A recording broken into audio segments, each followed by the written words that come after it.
I thought I knew my son.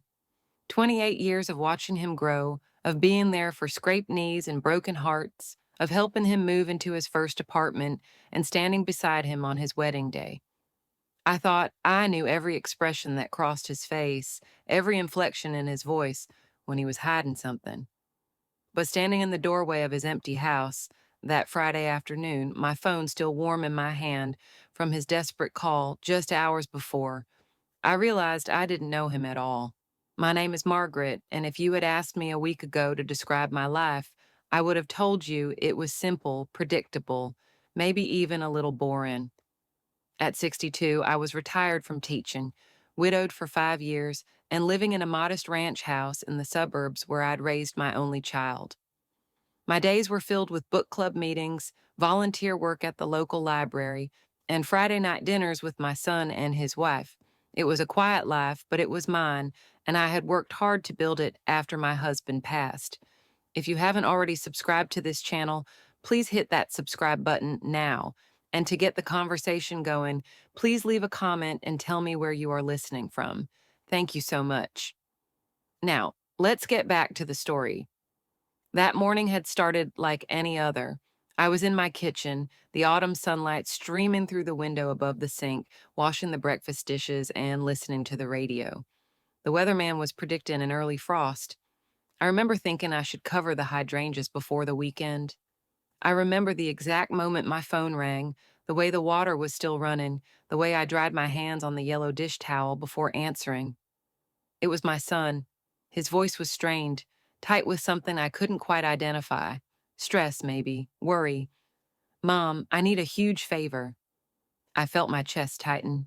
In 30 years of motherhood, I'd learned to read between the lines. What's wrong, sweetheart? Are you okay? Is she okay? We're fine, he said quickly. Too quickly. It's just, there's been an emergency at work. A client situation. I have to fly out tonight, and she needs to go with me. It's complicated, but we'll be gone all weekend, and the kids. The kids? My two grandchildren, ages 6 and 4. My heart. Of course, I said immediately. Of course I'll watch them. When do you need me? Could you be here by 6? I know it's short notice, Mom, but I wouldn't ask if it wasn't important. We're scrambling to get everything together, and if you could just come and stay at the house, keep everything normal for them, it would really help us out. Something in his voice didn't sit right with me. In 28 years, I'd heard my son lie exactly 3 times. Once when he was 7 and broke my favorite vase, once when he was 16 and came home past curfew, and once when he was 23 and borrowed money he couldn't pay back. Each time, his voice had this same quality, this forced casualness, stretched too thin. But what was I supposed to say? No, I won't watch my grandchildren because you sound slightly off. I'll be there at 6, I told him. Don't worry about anything. Thanks, Mom. You're a lifesaver. Really? He hung up before I could ask any questions, before I could ask which client, which city, what kind of emergency happens on a Friday afternoon that requires both parents to fly out immediately, before I could ask why his wife, who worked in marketing at a local firm, would need to accompany him on a work trip. I spent the afternoon preparing. I packed my overnight bag with enough clothes for the weekend, my medications, my reading glasses, the mystery novel I'd been working through. I stopped at the grocery store and picked up the ingredients for the kids' favorite meals: chicken nuggets and macaroni and cheese for the little one, pizza bagels for the older one who was going through a phase where she only wanted food she could eat with her hands. I bought apple juice boxes and the organic fruit snacks their mother preferred. The whole time, that feeling of wrongness sat in my stomach like a stone, but I pushed it down. I told myself I was being paranoid. My son was a good man. He'd never given me reason to doubt him. He had a beautiful wife, 2 precious children, a successful career in finance. He'd done everything right. I arrived at their house at 5:30, deliberately early. If something was wrong, if they were in some kind of trouble, maybe I could help. Maybe I could talk to them before they left, figure out what was really happening. The house was in a nice subdivision, one of those newer developments with houses that all looked vaguely similar, painted in shades of beige and gray, with tidy lawns and 2-car garages. They'd bought it 3 years ago, stretching their budget to afford it, and I'd helped them with the down payment. My son's car was in the driveway. So was his wife's. That was the first sign that something was off. If they were about to leave for the airport, why were both cars there? I pulled in behind them and got out, grabbing my overnight bag from the trunk. The October air was crisp, smelling of wood smoke and fallen leaves. 2 houses down, someone was raking their yard. The sound of children playing drifted from a backyard somewhere. Normal suburban sounds, normal Friday afternoon. But when I knocked on the front door, no one answered. I waited, knocked again, nothing. No sound of footsteps, no children's voices. I tried the doorbell. The chime echoed inside, but no one came. I pulled out my phone and called my son. It rang once, twice, 3 times, then went to voicemail. I tried his wife's number, same thing. Straight to voicemail after 3 rings. A cold feeling was spreading through my chest. I tried the door handle. It turned, unlocked. Hello? I called out as I stepped inside. It's me. I'm here. Silence. The house was spotless. That was the second sign. The entryway floor, usually scattered with small shoes and backpacks, was clear. The living room beyond looked like something out of a magazine. No toys on the floor, no children's drawings on the coffee table, no random socks abandoned on the couch. The throw pillows were arranged perfectly, the way they never were when the kids were home. Hello, I called again, louder this time. My voice echoed. I walked through the first floor, my footsteps loud in the silence. The kitchen was immaculate. No dishes in the sink, no sippy cups on the counter, no cereal boxes left out from breakfast. The refrigerator had been cleaned out. When I opened it, I found only condiments and a few bottles of water, no milk, no juice boxes, no leftovers in Tupperware containers, nothing that suggested a family with small children lived here. My hands were shaking now. I walked faster, checking the downstairs bathroom, empty. The powder room, empty. I climbed the stairs, my heart hammering against my ribs. The children's rooms hit me like a physical blow, empty, not just clean, empty. The bunk beds in my oldest granddaughter's room were stripped bare, the mattresses showing their strapped tick-in.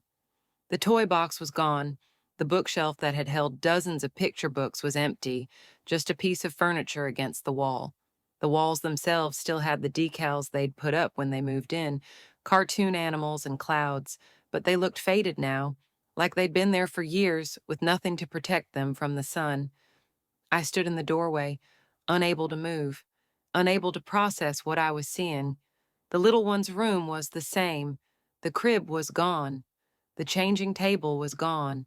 The mobile that had hung from the ceiling, the one that played gentle music when you wound it up, was gone. There was nothing left but empty space and the ghost of a nursery. I walked to the master bedroom on legs that felt like they might give out. The bed was made. The nightstands were clear. I opened the closet. A few hangers, nothing more. I opened the drawers of the dresser, empty, all of them, empty. They were gone, not for the weekend, not for a work trip, gone. I don't know how long I stood there. Time seemed to have stopped, or maybe I had stopped, frozen in a moment that didn't make sense, that couldn't make sense. My son had called me 6 hours ago and asked me to babysit. The kids. He'd said the kids. He'd made it sound urgent, desperate even. But there were no kids here. There was nothing here. When I could finally move again, I went back downstairs. My training as a teacher kicked in, the methodical part of my brain that knew how to assess a situation, how to gather information. I walked through the house, again, this time looking more carefully. The living room furniture was still there, but it was just the basics: couch, coffee table, TV. But the personal things, the things that made it their home, those were gone. The wedding, photos that had lined the mantel, the children's artwork that had been stuck to the refrigerator with magnets, the family calendar that had hung in the kitchen, always filled with doctor appointments and school events and birthday parties. I opened the coat closet by the front door, empty except for 2 adult jackets. I checked the garage. Both cars were there, but they looked wrong somehow. I walked closer and peered through the windows. The car seats were gone from the back of her SUV. The stroller that usually lived in the trunk was gone. The diaper bag, that was always hooked over the passenger seat headrest was gone. My phone rang. I jumped so hard I nearly dropped it. My son's name appeared on the screen. I answered, my voice steadier than I felt. "Where are you?" "Mom, hey, I'm so sorry. We're at the airport. Everything's been chaos. Are the kids okay? Did they give you any trouble?" I closed my eyes, took a breath. When I spoke, my voice was very calm. "The house is empty." Silence on the other end, not the silence of confusion, the silence of someone who's been caught. "What do you mean?" he finally said. "I mean, the house is empty. There are no children here. There's barely anything here. Where are your children? Where is your family?" More silence. Then, "Mom, I can explain." Then explain. I heard him take a breath, heard what might have been his wife's voice in the background saying something I couldn't make out. When he spoke again, his voice was different, defeated. "We moved out 3 months ago. The kids are at her mother's. We've been separated. We're getting divorced." The words hit me like cold water. Divorced, separated, 3 months ago. "Why didn't you tell me?" The question came out as barely a whisper. I don't know, Mom. It just kept getting harder to tell you, and then more time passed, and I didn't know how to say it. I was embarrassed. I was ashamed. My marriage fell apart, and I didn't want you to know I'd failed." Failed. That word in my son's voice broke something in me. "So you lied to me. You've been lying to me for 3 months, pretending everything was fine, pretending you still lived here, still had this perfect family. I know it was wrong, but I thought maybe we could work it out. Maybe we'd get back together and you'd never have to know we'd hit a rough patch." And then today the real estate agent called and said someone wanted to see the house this weekend, and I panicked because I knew you'd offered to help us clean it out when we were ready to sell, and if you came over and saw it was already empty, you'd know everything. And I just thought if I could buy myself a little more time to figure out how to tell you properly. "So you sent me to an empty house." My voice was flat. "You asked me to babysit children who weren't there. You made up an entire emergency just to keep me away. I was going to call you back in an hour and say the trip got canceled. I was going to tell you then. I swear, Mom, I was going to tell you.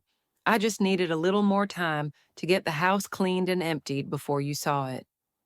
I looked around the empty living room, saw the indentations in the carpet where the furniture used to be, the slightly lighter patches on the walls where picture frames had hung, evidence of a life that had been here and was now gone. "Where are you really?" I asked. A pause. "I'm at my apartment. She's at her new place. We've been living separately. We're trying to co-parent, but it's been difficult. The kids are confused. We haven't told them yet that this is permanent. And you haven't told me anything at all." "I'm sorry, Mom. I'm so sorry." I sat down on the couch. The cushions felt strange, too firm, like no one had sat on them in months.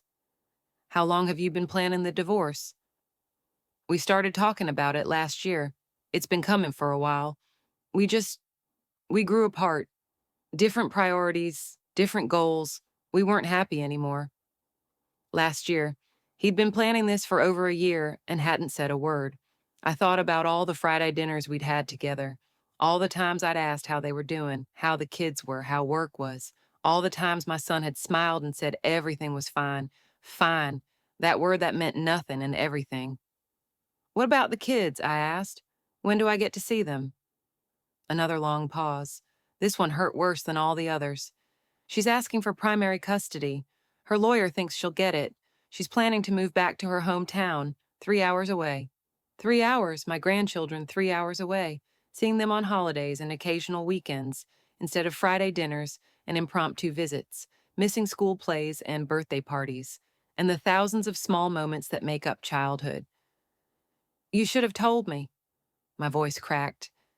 "You should have told me when it started. When you first knew there was trouble, I would have helped. I would have listened. I wouldn't have judged you." "I know," he said quietly. "I know that now. I just, I didn't want to disappoint you. You and Dad had such a great marriage. You made it look so easy, and I couldn't even make it 10 years. My husband, dead 5 years and still casting a shadow. My son thought we'd had a perfect marriage because I'd never told him about the hard parts, the fights, the rough patches, the year we almost separated because we wanted different things. I'd protected him from all of that, wanting him to believe in love, in commitment, in the possibility of happily ever after. And now he thought he'd failed because his marriage didn't match the fairy tale I'd accidentally sold him. Marriage isn't easy, I said. It never is. Your father and I had our struggles. We worked through them, yes, but there were times when I wasn't sure we would. Times when I wondered if we'd made a mistake. That's normal. That's life. I didn't know that because I didn't tell you. And that was my failure, not yours. I heard him make a sound that might have been a sob. I'm so sorry, Mom, for all of it, for lying, for the house today, for not being the son you deserved. You're exactly the son I deserve, I said. And I love you. That hasn't changed. It won't change. But you need to understand something. Lying to me, shutting me out, that hurt worse than any divorce could have. I'm your mother. I'm supposed to be there for the hard times, not just the easy ones. I know. And my grandchildren. I need to be part of their lives. No matter what happens between you and your wife, those children need their grandmother. They do. They will be. I promise. We sat in silence for a moment, him in whatever apartment he'd been living in for 3 months, me in the empty shell of the house that used to hold his family. I wondered what his apartment looked like, if it was furnished or bare, if he'd put up pictures of the kids, if he ate dinner alone every night, or if he'd started building a new life. I should go, he finally said. The agent is coming tomorrow morning. I need to do a final walkthrough tonight. I'm sitting in your house right now. I know, I'm sorry, I should have been honest from the start. Yes, you should have. Another pause, then softer. I love you, Mom. I love you too. I hung up and sat in the silence. The house settled around me, a creak of wood, a whisper of air through the vents. Houses have their own sounds, their own rhythms. This one sounded lonely. I stood up and walked through the rooms again. This time, I wasn't looking for evidence or trying to understand what had happened. This time, I was saying goodbye to the family dinners around the kitchen table, to the Christmas mornings when the kids would tear into their presents while I made cinnamon rolls in the kitchen, to the ordinary moments of watching cartoons on the couch or helping with bath time, to the life I'd thought my son had, the life I'd believed was secure and happy. In the master bedroom closet, tucked in the back corner behind where the clothes would have hung, I found something. A small wooden box, the kind you get at craft stores. I opened it. Inside were photos, wedding photos, baby photos, pictures of the kids at various ages, learning to walk, blowing out birthday candles, splashing in a kiddie pool, and underneath all of that, a folded piece of paper. I unfolded it carefully. It was a letter in my son's handwriting, dated 6 months ago. It started with "To my children" and went on for 2 pages about how much he loved them, how the divorce wasn't their fault, how both their parents would always be there for them.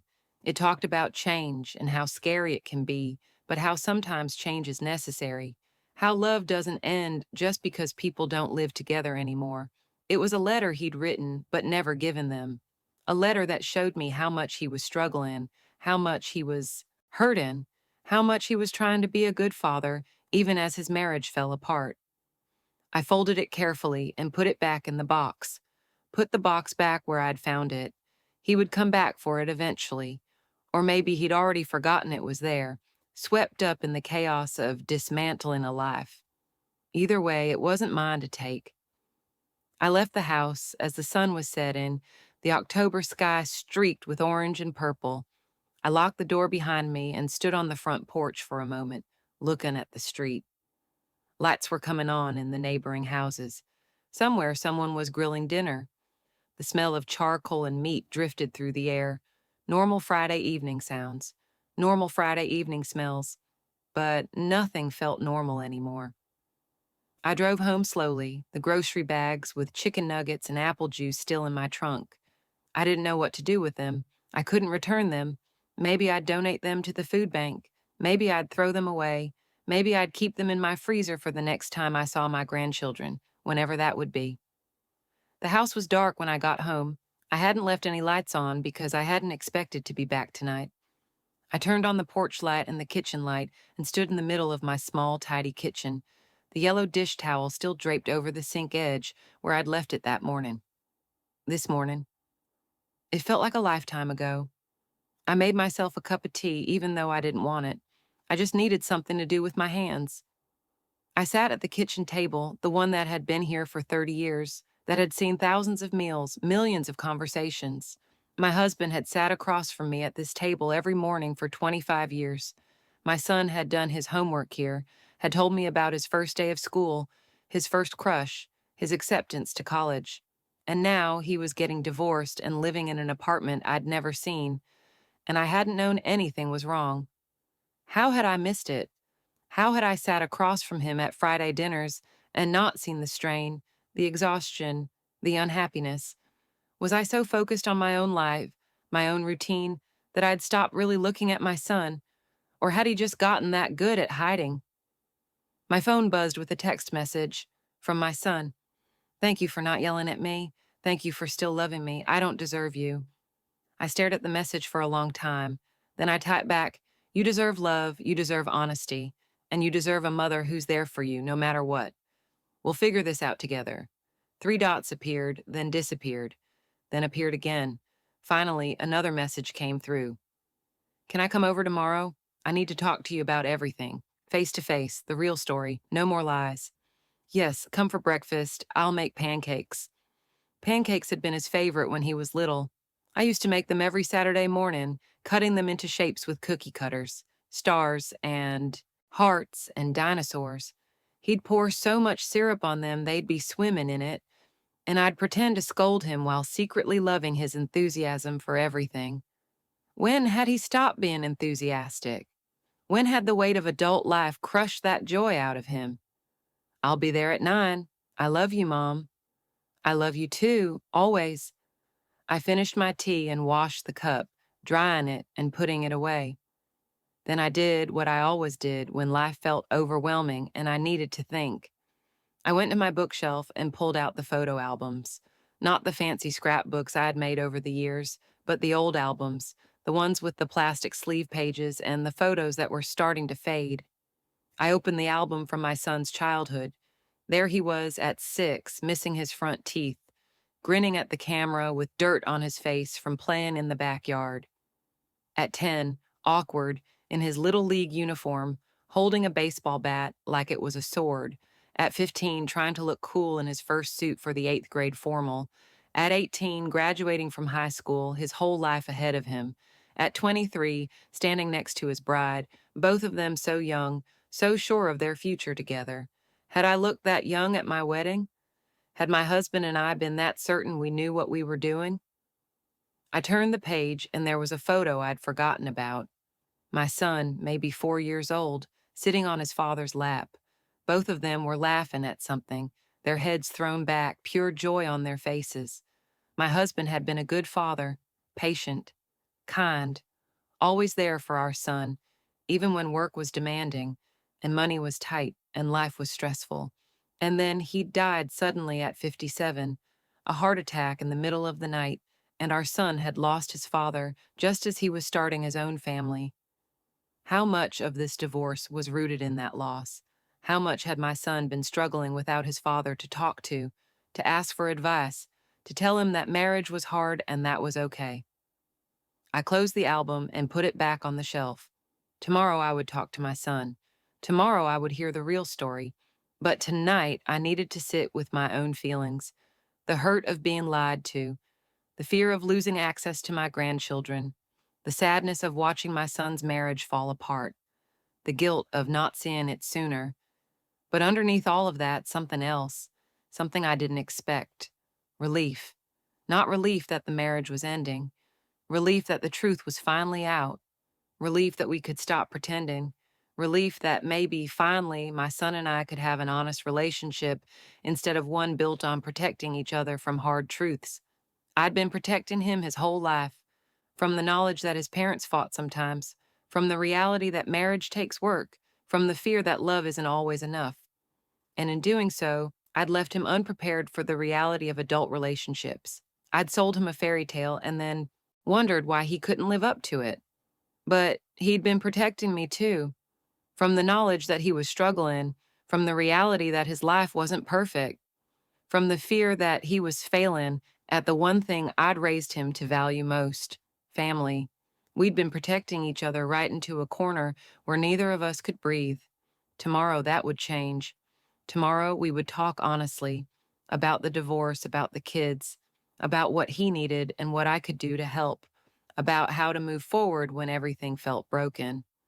I went to bed early, exhausted and in a way that had nothing to do with physical tiredness, the kind of exhaustion that comes from emotional upheaval, from having your understanding of the world shifted in a single afternoon. But before I turned off the light, I did something I hadn't done in years.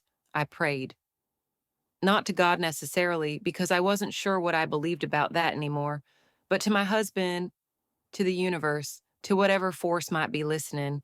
I prayed for my son, for strength and clarity and peace. I prayed for his wife because she was hurting too, even if I was angry at her right now for taking my grandchildren away. I prayed for those babies who didn't understand why their family was changing, who just wanted their parents to be happy. And I prayed for myself, for wisdom, for patience, for the ability to be the mother my son needed instead of the one I thought I should be. Then I turned off the light and lay in the darkness, listening to my house settle around me, alone but not lonely, hurt but not broken, changed but not destroyed. Tomorrow would come. My son would sit at my kitchen table and tell me everything. We would cry together, probably. We would make plans. We would figure out how to navigate this new reality. And somehow we would be okay. We had to be. The next morning, I woke before dawn, old habits from decades of teaching, of needing to be up before the sun to prepare for the day. I made coffee and stood at my kitchen window, watching the sky lighten from black to deep blue to pale gray. The frost had come overnight, just like the weatherman predicted. My hydrangeas were covered in a delicate layer of white crystals that sparkled as the sun rose. I'd forgotten to cover them. In the chaos of yesterday, I'd completely forgotten. But they'd survived anyway. Plants are resilient that way. They adapt. They bend without breaking. They endure. At 8:45, I started the pancake batter. I didn't have cookie cutters anymore. I'd given them away years ago thinking I wouldn't need them. But I made the pancakes round and perfect, stacked them on a plate, and set the syrup on the table. I made bacon too and scrambled eggs and cut up fresh fruit. Too much food for two people, but I needed to stay busy, needed my hands to be doing something useful. At 9 exactly, I heard a car pull into my driveway. I looked out the window and saw my son getting out of an unfamiliar sedan. Not the car he'd been driving the last time I saw him. Everything was unfamiliar now. Everything had changed. He walked to my door slowly, like a man approaching a difficult conversation, which I supposed he was. I opened the door before he could knock. For a moment, we just looked at each other. He looked older than I'd realized. There were lines around his eyes that hadn't been there a year ago. His hair, still dark, had gray threads at the temples. When had that happened? "Hi, Mom. Come in, breakfast is ready." He followed me to the kitchen and sat in his usual chair, the one that had been his since he was tall enough to sit at the table without a booster seat. I poured him coffee, black with one sugar, the way he'd been drinking it since college. Then I sat down across from him and waited. He picked up his fork, put it down, picked it up again. "I don't know where to start." "Start at the beginning. When did you first know your marriage was in trouble?" He took a breath. "Honestly, maybe a year after we got married. But I told myself it was normal, that everyone goes through an adjustment period. She was stressed about work. I was working long hours. We were still figuring out how to live together. I thought it would get better. But it didn't. It did sometimes. We'd have good periods. But then something would happen. A fight about money or whose family we were spending holidays with. And we'd slide back into this place where we could barely talk to each other without it turning into an argument. And then she got pregnant, and I thought, this is it. A baby will bring us together, we'll be a family, and everything will make sense. I didn't say what I was thinking, that a baby never fixes a broken marriage, that bringing a child into dysfunction just means the child absorbs that dysfunction. But I'd learned from yesterday, I kept quiet and let him talk. And for a while, it was better. We were both focused on the baby. We had this shared purpose. But after she was born, after the excitement wore off and we were just exhausted all the time, dealing with a screaming infant and no sleep and all the stress, the cracks started showing again. Bigger this time. He took a bite of pancake, chewed mechanically, swallowed. We started couples therapy when she was 6 months old. Did you know that? I shook my head. We tried for almost 2 years. Different therapists, different approaches, and some of it helped. We learned how to communicate better. We learned what our triggers were. But the fundamental problem was that we wanted different things. She wanted to move back to her hometown, be near her family. I wanted to stay here, near you, near my job. She wanted more kids right away. I wanted to wait until we were more stable. She wanted to keep working full time. I thought it would be better if one of us cut back. None of those things are insurmountable, I said gently. No, they're not. But they all added up. And underneath all of it was this feeling that we'd gotten married too young, too fast, without really knowing each other.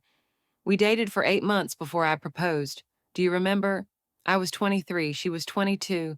We thought we were so grown up, so ready, but we were kids playing house. I remembered. I remembered having reservations about how fast they were moving, but I'd kept my mouth shut. He'd seemed so happy, so sure. Who was I to rain on his parade? I'm not saying the divorce is anyone's fault, he continued. We both contributed to the problems, we both made mistakes. But by the time she got pregnant with our second, we'd stopped even pretending to be happy. We were roommates who happened to have a kid together. And then we had 2 kids, and I thought, we can't split up now. We have to try for them. So you stayed for the children? Yeah. For 3 years I stayed for the children. And it was miserable, Mom. Coming home every day to someone I couldn't talk to, couldn't connect with, someone who looked at me like I was a disappointment. Sleeping in separate bedrooms, coordinating schedules like business partners, keeping up appearances so no one would know. He finally looked at me directly. His eyes were red-rimmed, exhausted. Especially you. I couldn't let you know. You loved her. You loved us together. You were so proud of the life I'd built. How could I tell you it was all falling apart? By trusting me, I said simply. By believing that I love you more than I love the idea of your perfect life. His face crumpled. I know that now, but I didn't then. All I could think about was how I'd failed, how Dad would have done better, how I was letting everyone down. Your father's marriage wasn't perfect either. You said that yesterday, but you never told me that when I was growing up. You never let me see you fight. You never showed me that marriage was work.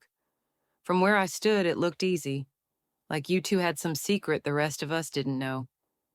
I set down my coffee cup carefully. This was important. This needed to be said right. Your father and I had a crisis when you were 10. We almost separated. He'd had an opportunity for a job transfer that would have meant moving across the country, and I didn't want to go. We fought about it for months, terrible fights. Not yelling fights, but the cold, silent kind that cut deeper. We went to counseling. We came very close to deciding we wanted different things, that we couldn't compromise. My son stared at me. I never knew that. We didn't want you to know. We thought we were protecting you. And maybe we were in some ways. You were a child. You didn't need the burden of your parents' problems. But what we didn't think about was that we were teaching you that marriage should always look perfect from the outside. That if you're struggling, you hide it. You put on a happy face and pretend everything's fine. I reached across the table and took his hand. That was wrong. It left you unprepared for your own struggles.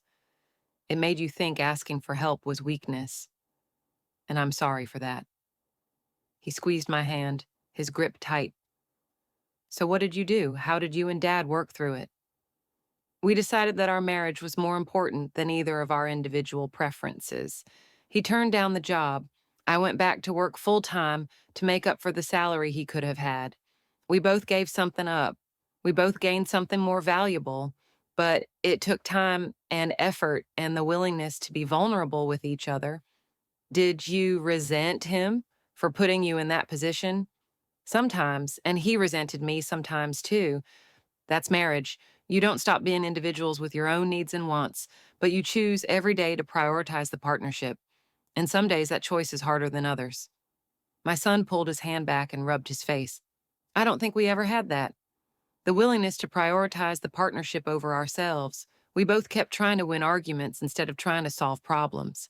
And by the end, we weren't even trying to solve problems. We were just trying to get through each day. That's when you knew it was over. That's when we both knew. About 6 months ago, we had this moment of clarity. We were sitting at the dinner table, the kids were finally in bed, and we looked at each other and just knew. This wasn't sustainable. This wasn't healthy. We were modeling a terrible relationship for our kids, and that wasn't fair to them. He took a shaky breath. So we decided to separate. We told ourselves it would be trial separation, that we'd see how it went, but I think we both knew it was permanent. We just needed the language to make it feel less final. An empty house, I said quietly. He nodded. We'd already moved out, already divided our stuff, already had separate places, but I couldn't tell you. Every Friday, I'd drive to the house and meet her there, and we'd pretend for a few hours, cook dinner together, act like we still lived there, play house for you. The image of that, my son and his wife performing their marriage like a stage play just for my benefit, was almost unbearably sad. You didn't have to do that. I know, but I didn't know how to stop. Every week I'd tell myself I'd tell you next week, but next week would come and I'd chicken out again. It became this loop I couldn't break. Until yesterday when the real estate agent forced your hand. Yeah, and even then, I tried to lie my way through it. Send you to the house and then call you back saying the trip was canceled. Keep up the charade a little longer. I'm not proud of that, Mom. I'm not proud of any of this. We sat in silence for a moment. The pancakes were getting cold, but neither of us seemed to care. Outside the window, a bird landed on my frost-covered hydrangea, then flew away. Tell me about the kids, I said. How are they, really? His expression softened. They're doing okay, better than we expected, honestly. We've been very careful about it. We told them Mommy and Daddy live in different houses now, but we both love them just as much. We've kept their routines as stable as possible. They spend weekdays with her because she's got more flexible work hours, and they spend weekends with me. We do Sunday dinner together as a family, all four of us. We're trying to show them that even though things are different, they're safe and loved. And the move? You said she's planning to move away? His jaw tightened. That's the next battle. Her mother isn't well. She wants to be closer to help take care of her. I understand that, I do. But it would mean I'd go from seeing my kids every weekend to maybe twice a month. And I can't accept that, I won't. What are your options? My lawyer says I can fight for primary custody, show that moving them away from their school, their friends, their father is not in their best interest. But that means a custody battle. That means putting the kids through evaluations and potentially testifying about which parent they want to live with. And they're so young. That's not fair to them. So, what will you do? I don't know yet. I'm hoping we can reach some kind of compromise. Maybe she moves but agrees to a more generous visitation schedule.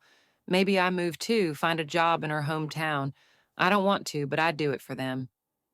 The thought of my son moving 3 hours away, taking my grandchildren even further from me, hurt. But I pushed that aside.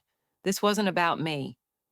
Whatever happens, I said firmly, I want to be part of their lives. I want regular visits. I want video calls. I want to know what's happening in their day-to-day lives. Can you promise me that? Yes, absolutely. She and I have already agreed that whatever happens with the custody arrangement, we're not going to let it impact their relationship with their grandparents. On either side. Good. He picked up his fork again, took another bite of pancake. These are still good, even cold. I'm glad you think so. I made enough for an army. A small smile crossed his face. Old habits. Old habits. We ate in companionable silence for a few minutes. It felt strange and familiar at the same time, sitting across from my adult son, having this conversation that I never could have imagined we'd need to have. But it also felt right, honest, real in a way our interactions hadn't been in a long time. Mom, he said finally, can I ask you something? Anything. Do you think I'm a failure? The question hit me harder than I expected. I set down my fork and looked at him, really looked at him. My son, who I'd held as a newborn, who'd grown into this complicated, struggling, imperfect man. No, I said firmly. I don't think you're a failure. I think you tried. I think you made a commitment and worked hard to honor it, even when it was painful. I think you put your children first, and I think making the difficult decision to end something that wasn't working takes more courage than staying in a situation that's making everyone miserable. His eyes filled with tears. That's the first time anyone said that to me. Everyone else, her family, our friends, they all look at me like I'm giving up too easily. Like if I'd just tried harder, we could have made it work. Maybe you could have, I said. Maybe with more therapy, more compromise, more time, you could have found a way. But at what cost? How much of yourself do you sacrifice to make a relationship work? And is that sacrifice fair to your children, to see their parents going through the motions of a marriage without any real connection? I thought about my own marriage, about the crisis when my son was 10. My husband and I had found our way through it, yes. But what if we hadn't? What if the differences between us had been insurmountable? Would staying together have been the brave choice or the cowardly one? Your father and I made our marriage work, I continued, but that doesn't mean everyone can or should. Every relationship is different. Every situation is unique. What worked for us might not work for you, and that's okay. He wiped his eyes with his napkin. Thank you for saying that. I mean it. You're not a failure. You're human. And being human means sometimes things don't work out the way we planned. We finished breakfast slowly, and then I cleared the dishes while he refilled our coffee cups. It felt good to have him in my kitchen, to fall back into these simple domestic rhythms. When the dishes were done, we moved to the living room and sat in the same spots we'd been sitting in for years, him in the armchair by the window, me on the couch with my legs tucked under me. So what happens now? I asked. Now I keep living my life, keep fighting for my kids, keep trying to figure out who I am as a divorced single father living in a studio apartment. Studio apartment? It's all I can afford right now. The house sale will help, but until that goes through, money's tight. I'm paying child support and splitting all the kids' expenses and trying to keep my head above water. I thought about the money my husband had left me, the life insurance policy and the pension that had kept me comfortable in my retirement. I've been planning to leave most of it to my son eventually, but maybe he needed some of it now. Let me help, I said. Mom, no, you've already helped so much. The down payment on the house, all the times you've bought things for the kids. I can't ask you for more. You're not asking, I'm offering. Your father would want me to help you. Let me give you some money to get a proper apartment, something with a bedroom where the kids can stay with you. He looked like he might argue, but then his shoulders sagged. I don't know what to say. Say yes, say thank you, and promise me you'll use it to build a good life for yourself and those children. I promise. Thank you, Mom. I don't deserve you. Stop saying that. You deserve love and support just like anyone else. We talked for another hour, going over details, the custody arrangement, his work situation, his plans for telling his friends about the divorce, the logistics of co-parenting with someone you no longer love. It was all very practical, very adult, and very sad, but underneath the sadness, I felt something else. Connection, real connection with my son, maybe for the first time in years. No more pretending, no more hiding, just two people trying to navigate a difficult situation together. When he finally got up to leave, he hugged me tight. A real hug, not the perfunctory squeeze we'd been doing at the end of Friday dinners. I held him and thought about all the times I'd held him over the years. As a baby, as a scared kindergartner on his first day of school, as a heartbroken teenager after his first breakup, as a young man leaving for college. Each time, I'd had to let him go, let him face the world on his own. This was no different. I couldn't fix this for him. I couldn't make the pain go away. All I could do was be there, be present, be honest. I love you, I said as he pulled away. I love you too, Mom. And I'm sorry for all of it. I know, me too. I walked him to his car and stood in my driveway as he drove away, watching until his car disappeared around the corner. Then I went back inside my small, quiet house and sat down at my kitchen table with my laptop. I had work to do. I needed to transfer money to my son's account. I needed to figure out how often I could visit my grandchildren and make sure those visits actually happened. I needed to call my son's wife, have a conversation with her about maintaining my relationship with the kids. That would be difficult, awkward, maybe painful, but it needed to happen. and I needed to do some reflecting on my own role in all of this, on the ways I'd failed my son by giving him an unrealistic view of marriage, on the ways I'd prioritized appearance over substance, on the lessons I'd taught without meaning to. But first, I did something simpler. I went to my bookshelf and pulled out those photo albums again. This time, I looked at them differently.